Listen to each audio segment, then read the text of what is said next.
Good evening. My name is John Ernest. I'm Chief of the Missouri River Mainstem Water Management Division, the Corps of Engineers Northwestern Division. I'd like to thank everybody for coming tonight.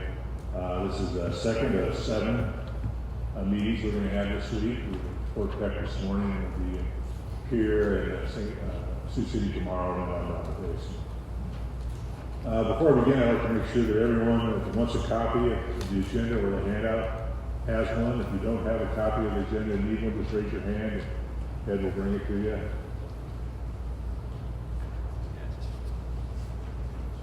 Also, if you intend to ask a question or make a comment, we ask that you fill out a little card with your name on it.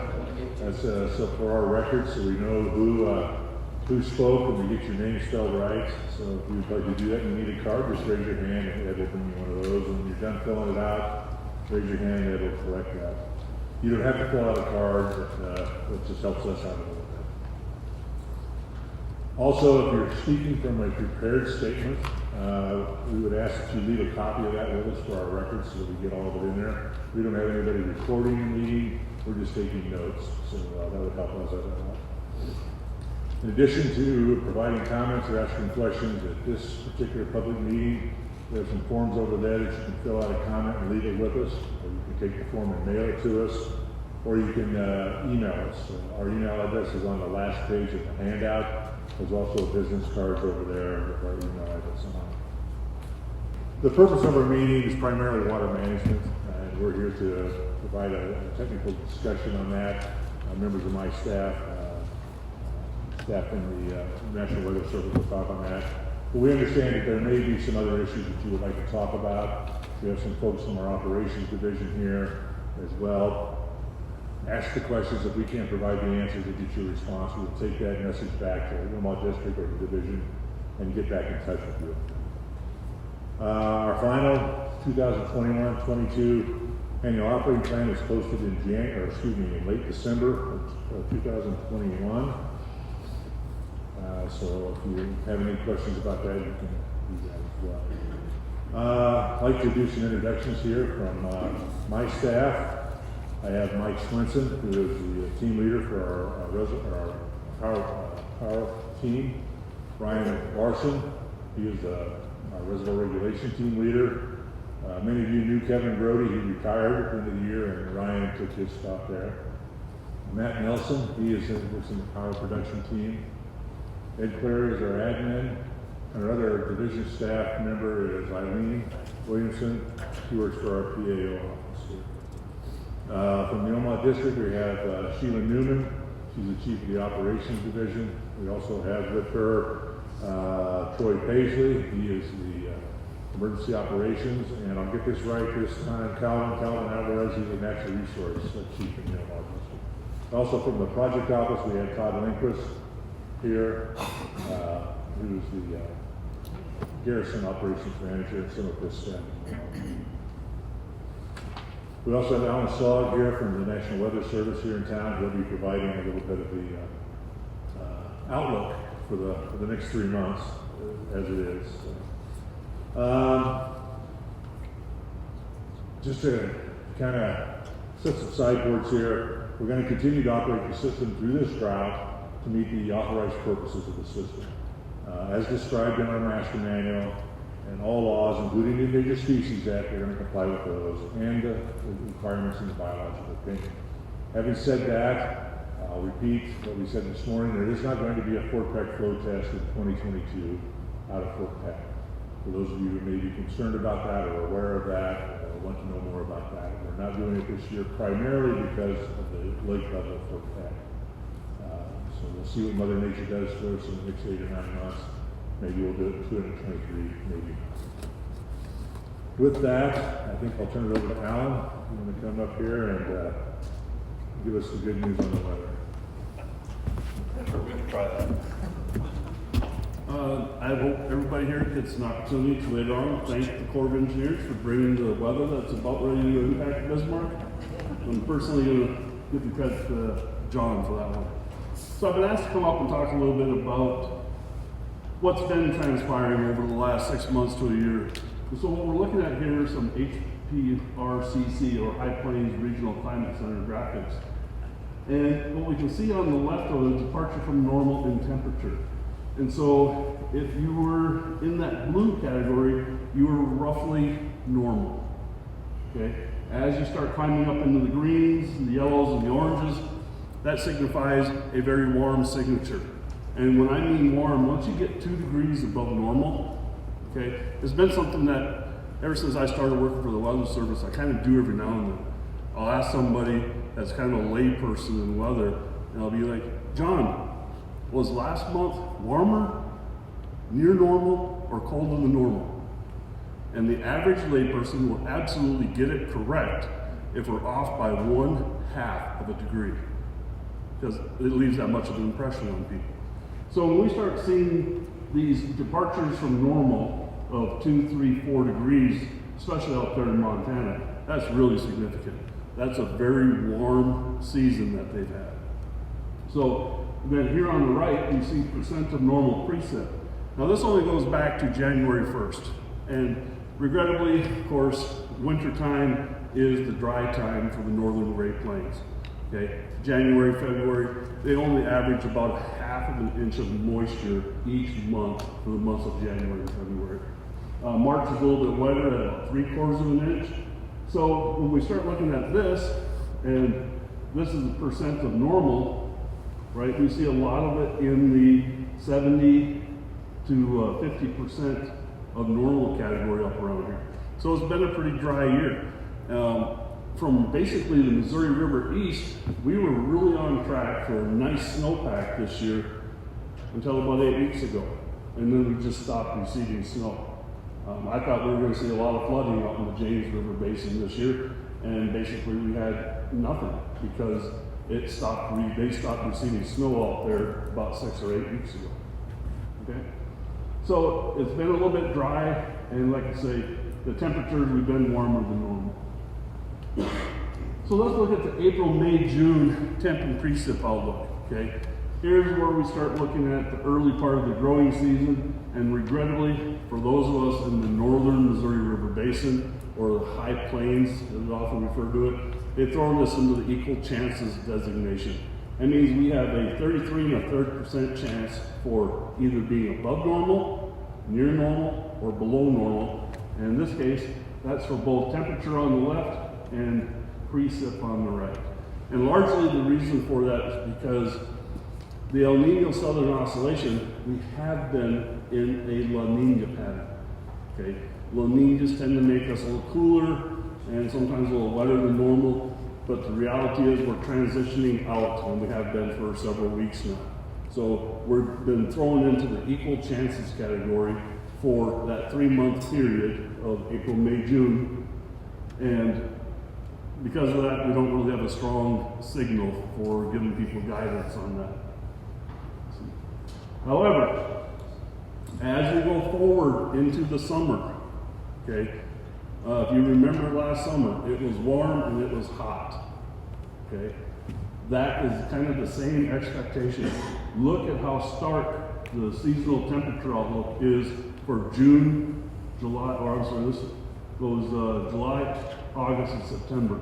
And I'll tell you right now, it's the same thing for the June, August, and July outlooks as well. June, August, July, and then July, August, and September, they look almost identical. They have us painted in a significantly above normal chance for above normal temperatures, and regrettably, a below normal precip pattern as well.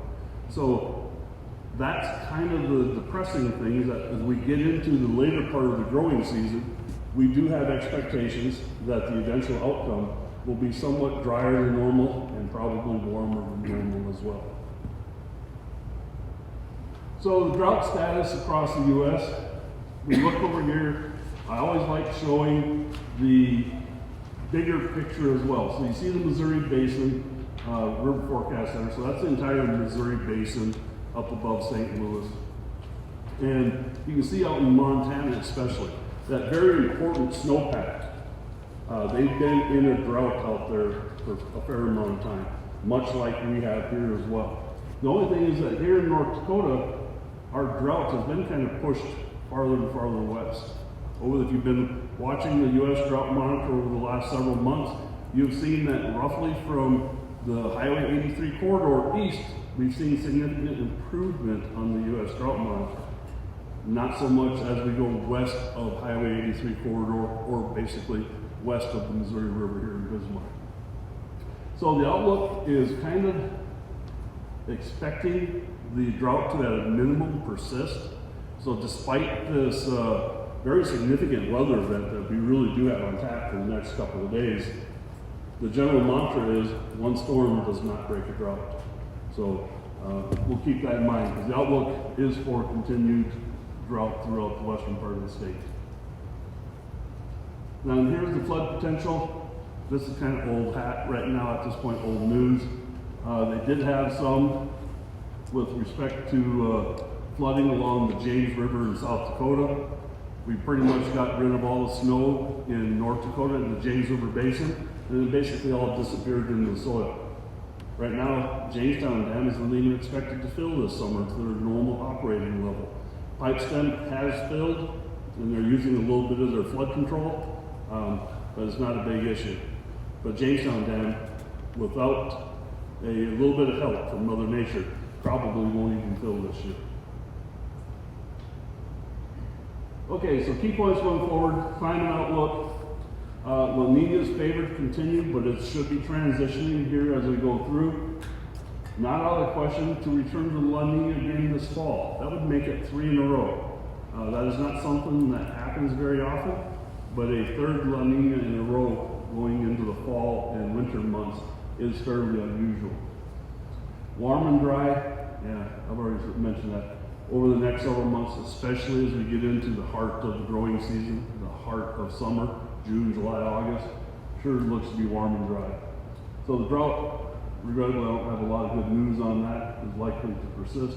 River flood outlook, you know, despite what we may get here in portions of western North Dakota, 18 to 24, maybe more, right? 18 to 24, maybe more inches of snow.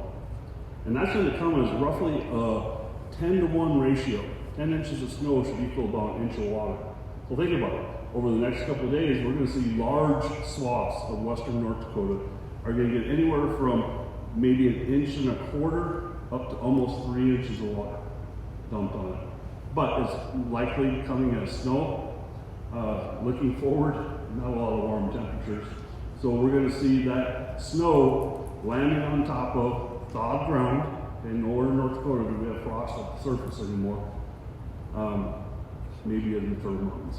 But widening the Missouri River Basin, we don't have any significant frost at the surface. We have here in Bismarck roughly 22 inches of thawed out soil before you get to the frost line right now. Plenty of room for that snow to melt, turn into that 1 to 3 inches of water equivalent, and then soak into the ground. I have very little expectations that this coming event is going to do anything to our rivers, and regrettably that includes the Missouri River. I don't see a lot running off. But I think that's probably it for me. So like I said, one of the key things here, I would encourage all of you, when you get home, you get a chance, if you have a Facebook account, go on to the National Weather Services for Bismarck office Facebook account. A couple of my coworkers earlier today sat down and did about a 10-15 minute Facebook live spiel where they sat and chatted with each other about this upcoming event. It's not to be taken lightly. I've already mentioned to John, if you want to get out of here, the way I can guarantee it, is you leave by 5 a.m. tomorrow morning. Because the storm's going to be significant. School closures, highways, they're all coming to us over the next couple of days. We don't expect a lot of freezing rain, but the snow is going to be heavy enough where it will stick to things like power lines, so power outages are not out of the question. Okay. Matter of fact, today before I came here, I stopped and picked up 10 gallons of gas from my generator, because I do live in the country. And then on the way home, I'm going to stop at the grocery store. And on that, unless there's some immediate questions, I'm going to turn it back over to John. We'll have the questions at the end. Okay, fair enough.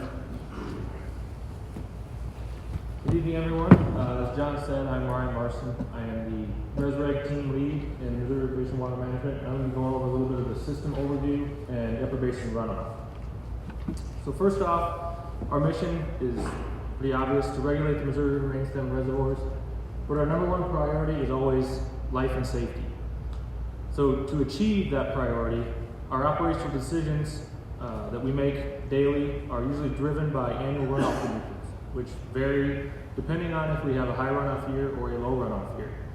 Our master manual that provides us the guidance in making those operational decisions lay out the storage and release decisions designed that are significantly around flood control, navigation, and water supply purposes. We have 8 total authorized purposes, and in no particular order, those are flood control, navigation, water supply, hydropower, fish and wildlife, irrigation, recreation, and water quality. Just as another note, the Corps will always comply with all federal laws, but we do not plan to store and will not store more water in the system for any threatened and endangered species. This graphic kind of depicts if we were to take all 6 of our main stem reservoirs and consolidate all the storage and then depict the different storage zones that we use in our regulation. So starting off each year, we would prefer to begin the year at the base of our annual flood control and multiple use zone. During the spring runoff, which is typically plain snowpack, we would like to capture the runoff, filling this annual flood control zone. May, June, July, when we start getting the runoff from the mountain snowpack. We'd like to capture all that, and then we meter that water out throughout the remainder of the year, meeting all of our authorized purposes. During high runoff seasons, we do creep into this exclusive flood control zone, and during that time, we are only operating for flood control, as the name implies. When we get into long-term droughts, this is kind of the second year of very low runoff. We start moving into this carryover multiple use zone. So this is kind of the bank account or the savings account for the system. At this point, when we don't have very much water coming into the reservoirs, we start drafting into the reservoirs into this storage zone so that we can continue to meet all the 8 authorized purposes. Currently right now, or as of April 8th, we're sitting about 7.7 million acre feet below the base of that annual flood control zone. Kind of moving into some runoff drivers and what we're looking at for our runoff forecast. Starting with the plain snowpack. What this graphic is depicting is the snow water equivalent for the plain snowpack. So we don't necessarily care about what's the depth of the snow. We want to know how much water's in that snow so that we can kind of anticipate how much water is going to be coming off into the reservoir system. March 11th was about the peak of the plain snowpack season. And as you can see in the lower basin portion, throughout the wintertime, we had several smaller storms kind of track through the basin and dump a little bit of water, traces to 1 inch, but those typically stuck around for a very short period of time and melted. The only significant amount of accumulated snowpack that we had, as Alan mentioned, was up in the upper James River Basin, where we had approximately 2 to 4 inches of SWE up there. All of this has melted off. And we've already seen all that runoff come into the system. Now we're going to get a little bit extra here with this coming storm. It will be dumping water here in North Dakota, a little bit in South Dakota that should run into Milwaukee and maybe a little bit of Garrison. The other big runoff driver is the mountain snowpack. Not much good news here either. In both basins or both reaches above Fort Peck and Fort Peck to Garrison, we're below average. As of April 6th, Fort Peck was sitting at about 78% of average, and the Fort Peck to Garrison reach was sitting around 75% of average. And we typically start seeing this runoff starting in May, and we'll continue to see it in June and July. Another graphic that kind of depicts a little bit something along the same lines of what Alan showed with the drought monitor is the soil moisture. These are modeled soil moisture percentages and rankings based on the last day of March. And as you can see, similar to what the drought monitor showed, we're very dry in Montana, Nebraska, Wyoming, Colorado, most of Kansas. We have a little bit of a wet spot in southeastern and northeastern South Dakota. Well, what this really means is that it's going to take a lot more moisture for us to actually get runoff into our reservoir system. So think of it like a sponge. If the sponge is dry sitting on the counter, you can start adding a lot of water. It's going to soak up a lot of that water before you actually start seeing anything running off on the countertop. We need a lot of water before we're going to start seeing any runoff. The other thing to note is that as we start grafting into the reservoir, into the carryover storage, we start implementing conservation measures to help conserve the water in our reservoirs. The other way we can start saving water is if we get rainfall occurring in a lower basin. So anything below Gavin's Point, down here, if we get rainfall and runoff coming in there, we can lower our releases to meet navigation flow targets, which saves water and keeps it in the reservoirs. Unfortunately, with the dry soil conditions still in the lower basin, again, it's going to take more rain to actually see that runoff. I've mentioned the runoff components. So just kind of going through again, plain snowpack. We typically see that in March and April, which most of that has come off. We'll see how much we get, if any, runoff from this next snowstorm coming through. Mountain snowpack occurs May, June, July. We start seeing that coming in. And then rainfall is kind of a wild card. We don't really have a good way to predict that, but if we end up getting a lot of rain, again, the outlooks are not kind of showing that, but if you happen to get a lot of rain, that can help with the runoff forecast. But we're currently forecasting for the calendar year of 2022, 17.8 million acre feet. And to put that in perspective, our average is about 25.7 million acre feet. Looking at the period of record dating back to 1898 for our calendar year runoff, you can see the long-term droughts highlighted in the gold colors here. We've had 4 of them. And you see how those runoffs in those years compare to our last 2 years. So our current year forecast is right in between the lower quartile, lower decile, or about the 23rd driest out of 123 years period of record. Breaking down that calendar year forecast into monthly totals, you can see when we didn't have a whole lot of plain snowpack and it melts off, we don't have a lot of runoff. So we have well below average March runoff. The April runoff is really driven by the fact that we have very little plain snow sitting out there. So we're forecasting below average April runoff. And then the May, June, July forecast where we get a bulk of our runoff into the system, again, well below average because of our below average mountain snowpack. And with that, I'll turn it over to Mike. Okay, I'm going to continue our presentation by talking about the expected results for the authorized purposes in 2022. First here, a little snapshot of the current reservoir levels at the upper 3 projects and then also Fort Randall. You can see Fort Peck, Garrison, and Milwaukee are about 10 to 11 feet below their respective base of flood control zones that Ryan talked about earlier, similar to the system storage. Fort Randall is currently about 4 feet above the base of its annual flood control zone, and that project is typically near that elevation during the spring into the summer. We try to keep it near 13, 15.5. So these next 3 or 4 slides here show the regulation forecast, the April 1st forecast. This one shows system storage.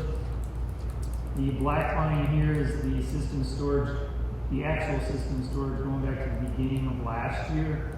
The blue line here then is the forecasted system storage based on the runoff forecast that Ryan just talked about on his earlier slides. We also run a wetter and a drier condition, and those are the 2 red dashed lines here on the slide. You also see the 3 green triangles, the 3 system storage checks, the March 15th storage check sets the service level for the first half of the navigation season. The July 1st storage check sets the service level for the second half of the navigation season and also the season length. And then the September 1st storage check sets the Gavin's Point winter release level. So if you follow back here, the observed system storage, again, we started last year kind of right where we wanted to be at the base of the annual flood control zone. However, because of the low runoff last year, for the most part, we didn't gain much storage, and then we just drafted storage as we went later into the year. If we follow the blue line here, our basic forecast, you can see not much gain in reservoir storage again this year. And if we follow the blue line all the way out to the start of next year, we'll be roughly about 10 million acre feet below the base of the annual flood control zone. Next 3 slides here are the upper 3 large reservoirs showing reservoir elevation rather than storage. And I won't go into as much detail here on Fort Peck. We'll stop here on Garrison. Again, you can see, kind of like on the system storage chart, elevation at Garrison was right up in the base of the annual flood control zone to start last year. We got a little bump here from the mountain snowpack, but for the most part, system storage declined throughout the year due to low runoff.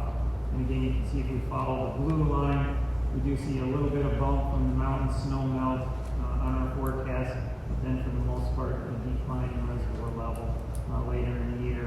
If this forecast verifies, you can see we would start next year around elevation 1825. One more thing I would point out on this slide, we'll come back to this when we talk about the Fish and Wildlife Project purpose, but you can see here during the spring that Garrison is mostly level, and then again we get a slight rise as we move into the early part of summer. And again, similar slide here for Hawaii. I'm not going to go into as much detail, but then you're going to get out for reference. So moving on to the individual project purposes here, flood control. Again, you saw in the earlier slides and we kind of talked about already. 3 reservoirs are below the base of their annual flood control zones by a significant amount. So we have some extra storage available to capture runoff and reduce releases for downstream flood control events. It's important to note, however, that flooding can still occur downstream of projects, particularly downstream of Gavin's Point, due to the large uncontrolled area below the system of reservoirs, and also due to the long travel time. It can be several day travel time from Gavin's Point to some of those downstream locations. So flooding can still occur in some respects. The next project purpose here is hydropower. This slide shows hydropower generation since 1954. You can see that hydropower is largely driven by the amount of runoff that's moving through the system. So you can see during our most recent drought in 2000 to 2007, 2008 year, how much lower system generation was. During our higher water years and some of these recent years, we've had better energy production. You can see now that the dry conditions are starting to kick back in. Are forecasted for hydropower generations down. This is about 7.2 billion kilowatt hours, which is lower than the long-term average of about 9.4 billion kilowatt hours. Moving on to navigation, we talked about the system storage checks on an earlier slide. We passed the March 15th storage check, and that indicated that we would start the flow support for navigation at minimum service. As we move forward to the next storage check, that's the July 1st storage check. All 3 of our runoff scenarios that I talked about show minimum service for the remainder of the navigation flow support as a water conservation measure. Also, in terms of our season length, the upper basic forecast shows a full length flow support season, but basic and lower basic show reduction in that season length. For basic, it's 20-day shortening, and for lower basic, it's a 30-day shortening, again, as a water conservation measure. Moving on to water supply, water quality, irrigation, and recreation. These 4 project purposes all require access to water. And given where the reservoirs are right now, and kind of what we're seeing in terms of runoff coming, in all likelihood, we're going to have some impacts to some of the project purposes here, and including like water supply intakes, recreation areas, irrigation intakes, marinas, things like that. We've heard from some of the basin stakeholders, obviously, in some of these areas already. Looking out to water supply for the next winter, Gavin's Point winter releases of 2022 and 2023. Again, 12,000 CFS, that's our minimum winter release. As a water conservation, that's for all 3 runoff scenarios. And then an additional water conservation thing, since we have a shortening of the navigation flow support this year, it's potential that we would go down to 9,000 CFS prior to the winter release level. So after the shortened season flow support ends, we would go to 9, and then we would go back to 12 for the winter release level. Moving on to fish and wildlife. It's preferable to have rising reservoir levels at the upper three large projects, again, Fort Peck, Garrison, and Milwaukee, during the Fort Fish Pond in April and May, roughly. Again, you saw in earlier slides, and as we talked about runoff being low, it's very likely that we're not going to be able to keep all three of the reservoirs rising as we go into this year. Our plan that was laid out in the AOP showed that if we didn't have runoff sufficient to keep all three rising, then we would favor Garrison. We do that by adjusting the releases at Fort Peck and Garrison. Again, we would do that to the extent reasonable to the other projects. And again, even that, keeping that reservoir rising or steady this year is going to be dependent on timing and distribution of runoff in the basin. We'll continue to minimize periods of zero release at Fort Randall during the plover nesting season to the extent reasonably possible. This is a challenge sometimes when we make quick reductions in releases for flood control operations.